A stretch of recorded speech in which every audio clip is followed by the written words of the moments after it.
नमस्कार दोस्तों, welcome to my channel. आज के अपने इस सेशन में हम बात करेंगे एक बहुत ही इंपॉर्टेंट टॉपिक की कि कॉन्स्टिट्यूशन किसे कहते हैं। जब भी हम बात करते हैं कॉन्स्टिट्यूशन ऑफ इंडिया की, हम देखते हैं कि कॉन्स्टिट्यूशन ऑफ इंडिया के बहुत सारे फीचर्स हमें पढ़ने को मिलते हैं कि ये एक रिटन कॉन्स्टिट्यूशन है, इसको लेंथीएस्ट कॉन्स्टिट्यूशन भी कहा जाता है। बहुत सारे फीचर्स हम पढ़ेंगे। हम ये भी पढ़ेंगे कि कॉन्स्टिट्यूशन ऑफ इंडिया में दिया क्या गया है। लेकिन जो बेसिक सवाल हमारे सामने खड़ा होता है वो ये कि आखिरकार कॉन्स्टिट्यूशन कहते किसे हैं। क्या कॉन्स्टिट्यूशन को हमें अगर डिफाइन करना हो तो हम कर पाएंगे? अगर मान लीजिए मेंस में या फिर इंटरव्यू में हमसे पूछ लिया गया कि भाई कॉन्स्टिट्यूशन की डेफिनेशन बताइए, तो हम किन किन शब्दों का चयन करेंगे अपनी उस डेफिनेशन के अंदर, आज वो हम समझेंगे। अगर हम बेसिक लैंग्वेज में बात करें तो जनरली जो मुझे स्टूडेंट्स बताते हैं कि कॉन्स्टिट्यूशन को कैसे डिफाइन किया जाए, तो जनरली ऐसा सुनने में मिलता है कि constitution is a basic law of the land, constitution को ग्रैंड नॉर्म भी कहा जाता है। लेकिन एक कॉम्प्रिहेंसिव डेफिनेशन की अगर हम बात करें तो वो क्या बनती है? चलिए एक एक करके वो डेफिनेशन की तरफ बढ़ते हैं एंड देखते हैं कि कॉन्स्टिट्यूशन को किस तरह से कॉम्प्रिहेंसिवली डिफाइन किया जाता है। सबसे पहले कॉन्स्टिट्यूशन वर्ड को अगर हम देखेंगे तो इसमें कहा जाता है कि constitution is an organic document. देखिए basically there are 5 words in this definition of the constitution जो कि हमें याद होने चाहिए, जो कि हमें काम आने वाले हैं। सबसे पहला वर्ड है दैट इज ऑर्गेनिक। सो मैंने क्या कहा कि constitution is an organic document. Constitution एक ऑर्गेनिक डॉक्यूमेंट है। दूसरे नंबर पे क्या? which contains या which holds special legal sanctity। so constitution एक organic document है which holds special legal sanctity। तीसरा which contains principles, functions and structure, principles, functions and structure of organs of state. So basically principle, function and structure, किसका principles, किसके functions, किसका structure? Of organs of state, right. तो basically अगर हम constitution को define करें तो हम इन 5 वर्ड्स में कॉन्स्टिट्यूशन को डिफाइन कर सकते हैं। किसी भी कॉन्स्टिट्यूशन की हम बात करें तो सबसे पहला वर्ड क्या है कि भाई constitution is an organic document which holds special legal sanctity. 2 words. तीसरा वर्ड क्या है? Which contains principles, structure and functions. किसका प्रिंसिपल, किसका फंक्शन, किसका स्ट्रक्चर? कहता है जी ऑफ ऑर्गन्स ऑफ स्टेट। सबसे पहले हमें यह पता होना चाहिए कि भाई स्टेट किसे कहते हैं। स्टेट शब्द का मतलब क्या है? क्योंकि आम भाषा में अगर हम स्टेट शब्द का मतलब देखें तो स्टेट मतलब क्या? हम किसी राज्य की बात कर रहे होते हैं, जैसे हरियाणा, पंजाब, दिल्ली, तमिलनाडु। तो क्या इन स्टेट्स का ही हम यहां पे जिक्र कर रहे हैं या फिर यहां पे स्टेट का कोई और मतलब है? सबसे पहले वही समझ लेते हैं। देखिए दोस्तों, जब हम स्टेट शब्द की बात करते हैं तो स्टेट वर्ड का यहां पे एक वाइडर मीनिंग है और स्टेट को यहां पे एक बेसिकली कंट्री से यहां पे डिफाइन किया जा सकता है। स्टेट को डिफाइन कहां किया गया है? So there was a convention held in the name of Montevideo convention on the rights and duties of states. 1933 में ये कन्वेंशन हुआ था। तो 1933 मोंटेविडियो कन्वेंशन हुआ था ये, राइट। इस नाम को भी याद रख लीजिए, मोंटेविडियो कन्वेंशन। अब उस मोंटेविडियो कन्वेंशन में ये कहा गया था कि भाई जो स्टेट होती है, इस स्टेट की 4 एलिमेंट्स होनी जरूरी है। सो बेसिकली स्टेट को कैसे डिफाइन किया गया था? तो कहा गया कि भाई state is an entity. State एक ऐसी एंटिटी है जिसमें 4 एलिमेंट्स का होना जरूरी है। कौन सी 4 एलिमेंट्स हैं वो देखेंगे एंड उसके बाद देखेंगे कि भारत में ये चारों एलिमेंट्स फिट होती हैं कि नहीं। सबसे पहले यहाँ पे जो एलिमेंट यहाँ पे बताई गई है स्टेट की डेफिनेशन में, वो कहा गया कि भाई स्टेट एक ऐसी एंटिटी है जिसकी खुद की टेरिटरी होनी जरूरी है। एक डिफाइंड टेरिटरी का होना जरूरी है किसी भी स्टेट के लिए, क्योंकि स्टेट बिना टेरिटरी के एग्जिस्ट नहीं कर सकती। कोई भी देश है जो उसके लिए टेरिटरी का होना जरूरी है, वो बिना टेरिटरी के एग्जिस्ट नहीं कर सकता। दूसरा यहां पे कहा गया कि भाई स्टेट एक ऐसी एंटिटी होती है जिसकी जो सेकंड एलिमेंट है वो ये है कि भाई उसमें एक पॉपुलेशन होना बहुत जरूरी है, राइट। सो पॉपुलेशन का होना जरूरी है, that is the second element. Third जो है वो ये है कि भाई जो स्टेट होती है, राइट, जो स्टेट होती है उसमें क्या होना जरूरी है? तो कहता है जी स्टेट में बेसिकली हमें गवर्नमेंट का होना जरूरी माना जाता है। सो गवर्नमेंट होनी चाहिए। गवर्नमेंट क्या होती है? Again government agent of the state होती है। Government on the behalf of state कानून भी बनाती है, कानून को लागू भी करती है एंड कानून के ऊपर न्याय भी देती है। And fourth part of the state is what? Fourth part is sovereignty, यानी कि स्टेट वो एंटिटी है जिसमें संप्रभुता या सॉवरेनिटी का होना जरूरी है। अब सॉवरेनिटी का मतलब क्या होता है? देखिए, सॉवरेनिटी का मतलब यह है कि भाई कोई एक ऐसी एलिमेंट, कोई एक ऐसी एंटिटी जो कि खुद के लिए रूल्स बना सकती है, जो खुद के लिए डिसीजंस बना सकती है, खुद के लिए डिसीजंस ले सकती है और रूल्स बनाकर उन्हें लागू भी करने की क्षमता रखती है।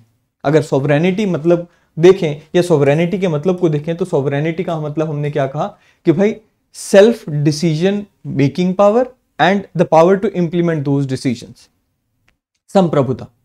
अब कोई भी जो देश है अगर वो सॉवरेन है तो उसमें क्या देखने को मिलेगा? उसमें दो तरह की सॉवरेनिटी देखने को मिलेगी। पहली होगी इंटरनल सॉवरेनिटी एंड दूसरी होगी एक्सटर्नल सॉवरेनिटी।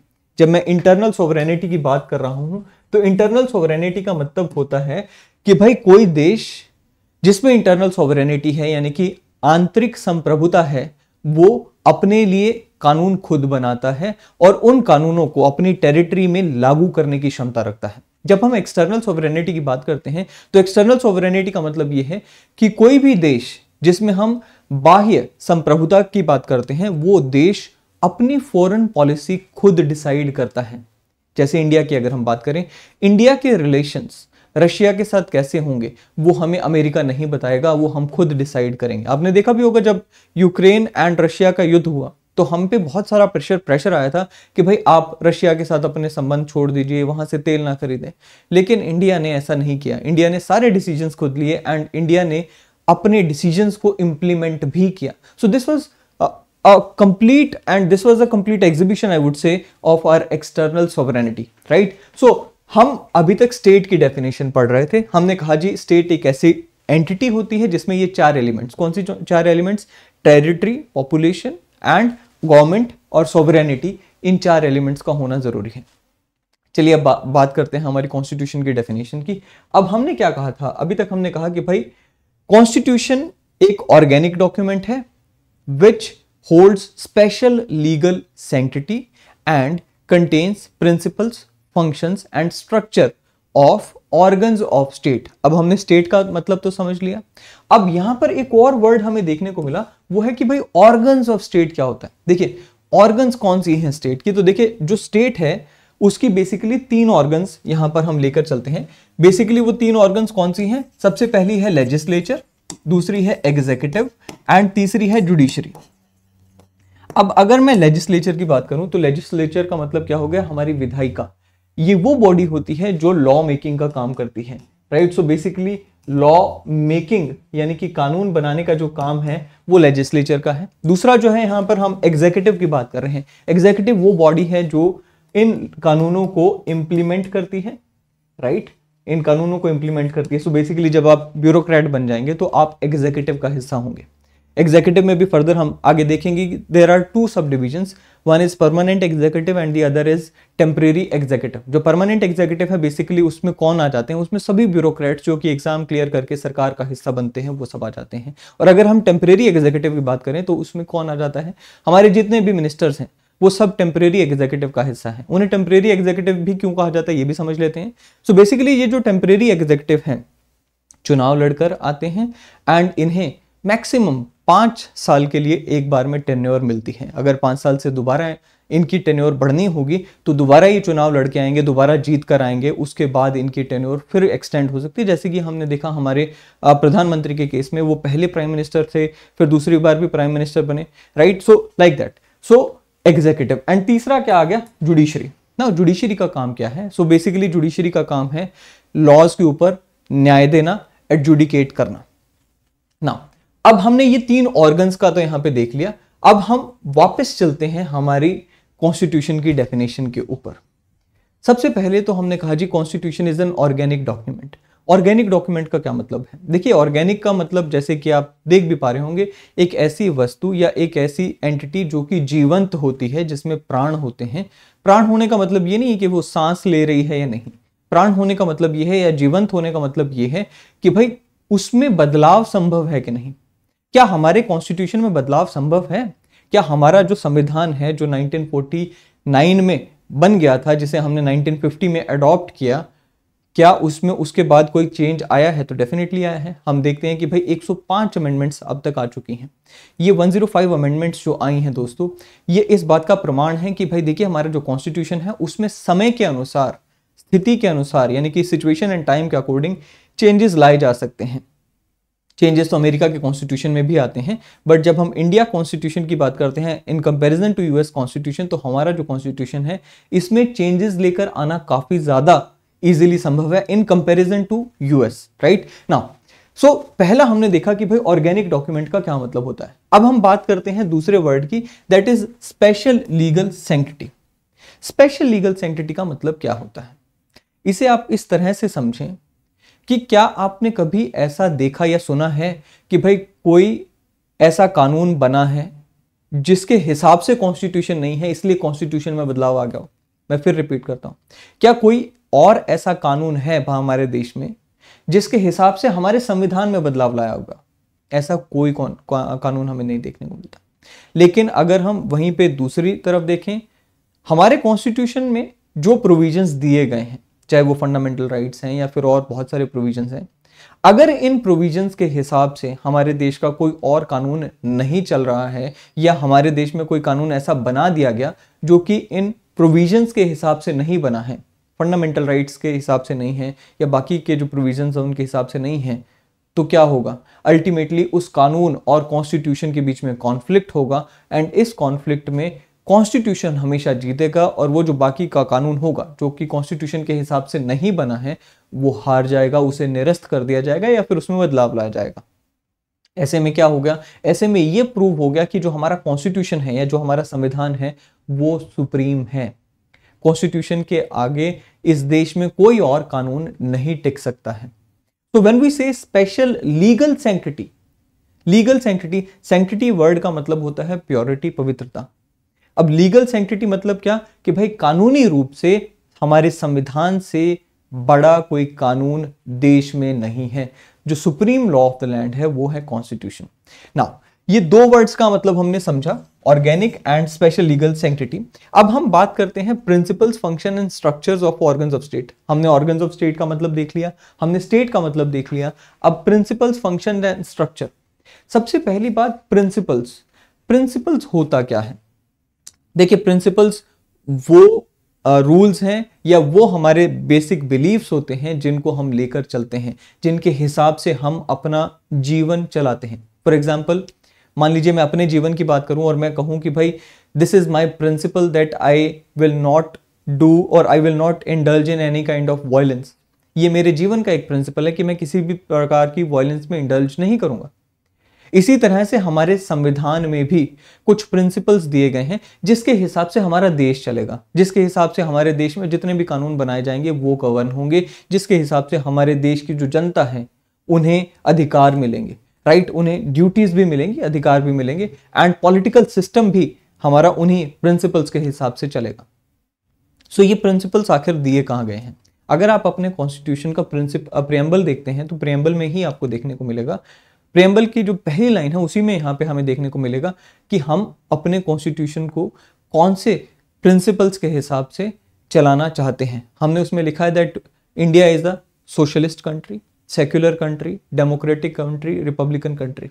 साथ ही में आप देखते हैं कि हम कौन सी एस्पिरेशंस लेके चलते हैं वो भी हमारे प्रियम्बल में दी गई हैं। हम हमारे देश के नागरिकों को क्या देना चाहते हैं, हमारे देश के लोगों को क्या देना चाहते हैं, इक्वलिटी देना चाहते हैं, फ्रेटर्निटी देना चाहते हैं, लिबर्टी देना चाहते हैं। सो बेसिकली ये सभी के सभी जो बातें लिखी गई हैं, जो एनश्राइन की गई हैं प्रियम्बल में, ये हमारे प्रिंसिपल्स हैं जो कि हमें गवर्न करते हैं, हमारे कॉन्स्टिट्यूशन को गवर्न करते हैं, और जो हमारे कानूनों को गवर्न करते हैं, हमारे जितने भी कानून आते हैं वो इन प्रिंसिपल्स के को मद्देनजर रख के बनाए जाते हैं, इन प्रिंसिपल्स को ध्यान में रख के बनाए जाते हैं, right. No, so second, now this is the third word that we have come to know about. अब इस डेफिनेशन में दो और वर्ड्स हैं, function and structure of organs of state. Now देखिए, मैंने अभी आपको बताया कि ऑर्गन्स ऑफ स्टेट कौन सी हैं। हमने कहा कि भाई legislature, executive and judiciary, these are the three organs of state. इनका स्ट्रक्चर कहां दिया गया है? जब हम कॉन्स्टिट्यूशन खोलते हैं तो हमें देखने को मिलता है कि भाई लेजिस्लेचर, चाहे वो सेंट्रल लेजिस्लेचर हो, चाहे वो जो स्टेट की लेजिस्लेचर है, इन सब का जो स्ट्रक्चर है वो कॉन्स्टिट्यूशन में दिया गया। कॉन्स्टिट्यूशन में ही बताया गया कि भाई पार्लियामेंट होगी देश की, उसमें राज्यसभा होगी, उसमें लोकसभा होगी। इसी तरह से स्टेट लेजिस्लेटिव असेंबलीज में, हमारे यहाँ पे लेजिस्लेटिव असेंबलीज होंगी बेसिकली स्टेट लेजिस्लेचर में। एंड कुछ स्टेट्स में हम यहाँ पे प्रोविजन लेके चलते हैं कि भाई उन्हें लेजिस्लेटिव काउंसिल बनाने का भी अधिकार है। इनफैक्ट अधिकार तो सभी स्टेट्स को है, लेकिन कुछ स्टेट्स में वो भी बनी हुई हैं। अब ये भी बताया गया है कि भाई एमपीज आएंगे, किस तरह से एमपीज आएंगे, हमारे मेंबर ऑफ पार्लियामेंट किस तरह से चयनित होकर आएंगे, चाहे वो लोकसभा है या फिर राज्यसभा है, राइट। इसी तरह से एमएलए को किस तरह से वोट किया जाएगा, किस तरह से संगठन बनेगा, राइट। नो, सो ये सारी चीजें कहाँ दी गई हैं, स्ट्रक्चर कहाँ दिया गया है, बेसिकली वो हमारे कॉन्स्टिट्यूशन में दिया गया। इसी तरह से अगर हम बात करें जुडिशरी का, हमें देखने को मिलता है कि भाई सेंट्रल लेवल पे सुप्रीम कोर्ट ऑफ इंडिया है, फिर स्टेट्स के लेवल पर या स्टेट्स के स्तर पर वेरियस स्टेट्स के हाई कोर्ट्स आ जाते हैं। उसके बाद डिस्ट्रिक्ट लेवल पे डिस्ट्रिक्ट जुडिशरी आ जाती है। अब जजेस कौन बनेंगे, किस हिसाब से वो जजेस बनेंगे, किस हिसाब से सुप्रीम कोर्ट की फॉर्मेशन होनी है, या सुप्रीम कोर्ट के जजेस को चुना जाएगा, उन्हें लाया जाएगा, हाई कोर्ट के जजेस को, फिर डिस्ट्रिक्ट जजेस को, ये सारी बातें कहाँ दी गई हैं, ये सारा स्ट्रक्चर कहाँ डिफाइन किया गया। सो बेसिकली ये हमारे कॉन्स्टिट्यूशन में ही डिफाइन किया जाता है। इसी तरह से हम बात कर रहे हैं फंक्शंस की। मैंने अभी आपको बताया कि भाई जो हमारा कॉन्स्टिट्यूशन है इसमें 3 ऑर्गन्स की बात की गई है। हमारे कौन से ऑर्गन्स हैं, लेजिस्लेचर है, एग्जीक्यूटिव है एंड जुडिशरी है। अब इन तीनों ऑर्गन्स के क्या क्या कर्तव्य होंगे, क्या क्या फंक्शंस होंगे, वो भी बताए गए हैं हमारे इसी कॉन्स्टिट्यूशन में। सो बेसिकली यहाँ पे जैसे मैंने अभी आपको बताया कि लेजिस्लेचर का क्या काम है, कानून बनाना, एग्जीक्यूटिव का काम क्या है, उन कानूनों को लागू करना, एंड इसी तरह से जुडिशरी का काम है एडजुडिकेट करना। ये सारे के सारे फंक्शंस कहाँ दिए गए हैं, बेसिकली ये फंक्शंस दिए गए हैं कॉन्स्टिट्यूशन में। और ये केवल भारत के कॉन्स्टिट्यूशन की बात नहीं हो रही है, हमें मोस्टली जो दुनिया के कॉन्स्टिट्यूशंस देखने को मिलते हैं उनमें जनरली यही बातें देखने को मिलती हैं। इसीलिए हमने कहा कि भाई कॉन्स्टिट्यूशन क्या है। बेसिकली कॉन्स्टिट्यूशन एक ऑर्गेनिक डॉक्यूमेंट है विच holds special legal sanctity. Also हमने क्या कहा, which contains principles, functions and structures of organs of state. ना अगर हमसे अब पूछा जाए कि भाई कॉन्स्टिट्यूशन की डेफिनेशन क्या है, और हम इन 5-7 शब्दों का अगर उसमें उपयोग करके ये डेफिनेशन लिख कर आते हैं तो डेफिनेटली हमें अच्छे नंबर मिलने वाले हैं। ये थी दोस्तों हमारी आज की कॉन्स्टिट्यूशन की डेफिनेशन। इसी डेफिनेशन में हमने स्टेट की डेफिनेशन को भी पढ़ा, एंड हल्का सा हमने जो यहाँ पे नजर जो है वो सॉवरेनिटी की डॉक्यूमेंट जो डेफिनेशन है उसके ऊपर भी घुमाई। आने वाले हमारे लेक्चर्स में हम कॉन्स्टिट्यूशन की बात करेंगे, कॉन्स्टिट्यूशन की जो बेसिक फिलॉसफीज हैं जैसे सोशलिज्म, सेक्युलरिज्म आदि, इनकी बात करेंगे। एंड कोशिश करेंगे कि हम हमारे इस चैनल पे डिटेल में हमारी जो इंडियन पॉलिटी की क्लासेस हैं वो यहाँ पर लेकर आए आप लोगों के लिए, एंड आपको पूरी से पूरी मदद मिलेगी आने वाले दिनों में। आप इस चैनल को सब्सक्राइब कर सकते हैं। वीडियो अगर आपको पसंद आई तो आपको इसको लाइक करना चाहिए। Thank you very much. Thank you.